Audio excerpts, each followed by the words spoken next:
Hello, good people from wherever you are watching from. A very good moment to you from where you are. Actually, guys, welcome back to our channel and thank you for your continued support for this work. So today, guys, we are going to look at the recent happening, guys, that connects to the recent launching of Raila Odinga's AU bid. Actually, recently the bid was officially launched by Kenya.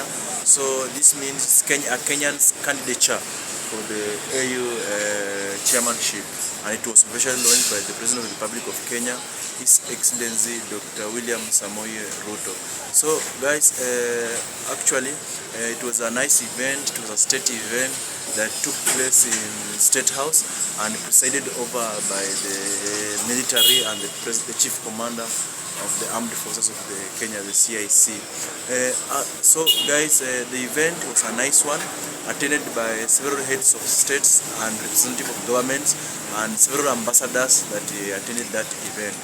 And one thing that we are going to look at is the recent attacks or exchange of words between the President of the Republic of Uganda, His Excellency Museveni, and the Member of Parliament for the Embakasi East constituency here in Kenya, that is the Honorable Paul Ongili, also known as Babu Owino.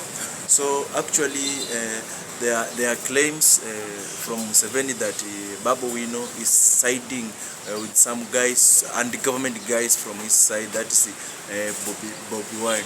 And remember, Bobby Wine is a friend of Babu, as it's in the public domain.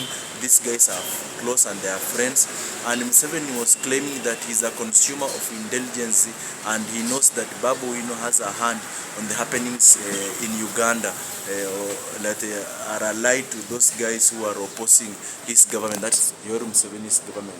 And the guy said that, and actually for such a statement to be made in such a public, or rather a state function, it's a statement that holds weight. It's not just a light statement.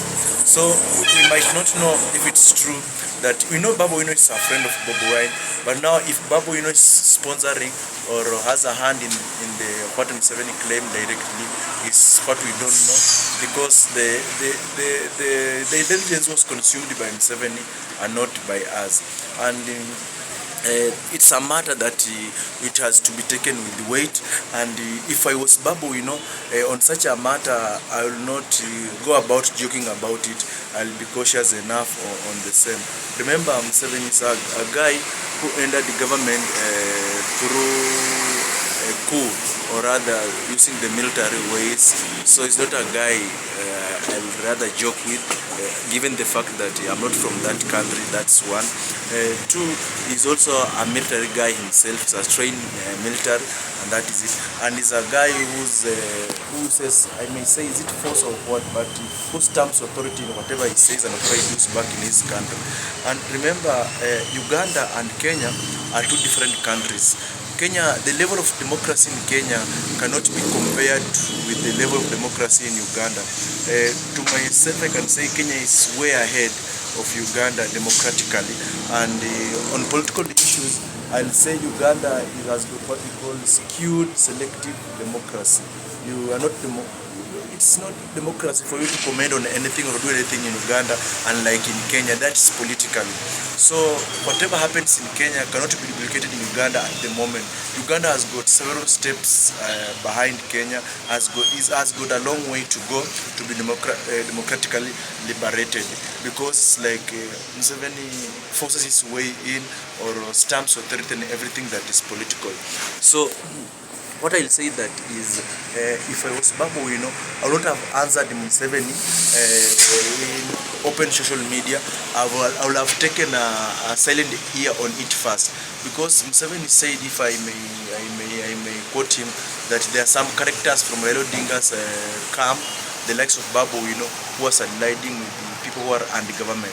And that statement has got weight. Before that old Mzee says that publicly, there is something that he thinks is not going on well. And actually, now that these guys are Museveni is with the guys, that's William Ruto and Raila Odinga, and they want to support Raila Odinga to get that candidature. I think the two Kenyan gentlemen have very little help Babu in case he find himself on the wrong side of that. And remember, with the intelligence, anything can happen. Uganda is a state. You cannot underscore its intelligence, or if it wants to force something or do anything. So I think that's a security threat to Honorable Babu, and if I was him, I could not have answered back and said that I'll bring Maandamano to Uganda. Actually, Uganda is not Kenya. I'm told in Uganda, during Maandamanos, shootings happen. Not just shootings, but intense shootings. Unlike in Kenya, where 2-3 people are shot, some don't die and all other. But in Uganda, I'm told it's worse when that happens. So it was unwise for Babu, to exchange words with a head of state, because that might cause, if I'm not wrong, some relationship issues between Kenya and Uganda. So it was not wise for Babu, to answer back as a gentleman. Although you might want to seek popularity and show that you are strong, but I think you don't have to cloud chase with your own life. Actually, you don't have to do that, because if you got family, as a family, it's unwise to do that. And also, you aren't fighting your own war. Ugandan war should be fought by Ugandans. It's Uganda to structure itself and see if there is a problem somewhere, it fights its own war or solves its own problems. Kenyans do not have to solve the Ugandan problems. We have had our own issues here with the Maandamanos, cost of living and all that. And as a country, we found our own ways of solving that, of which now the dust is settling. And so that doesn't mean that actually Kenya has to meddle with the internal affairs of Uganda, because Museveni himself says that he said that in that day that he does not meddle in internal affairs of another country. And as a Kenyan nation, we don't have to meddle in internal affairs of Uganda. So that was unwise for the Honorable Babu to exchange words with Museveni. Actually, guys, that said and done, I've been away for some time from this space, and I've been in Meru County collecting some facts, on a fact-finding mission concerning the reasons for the impeachment of Mwangaza. That's the governor from Meru, who has been battled in Senate for 3 times now, and also battling a case in the court.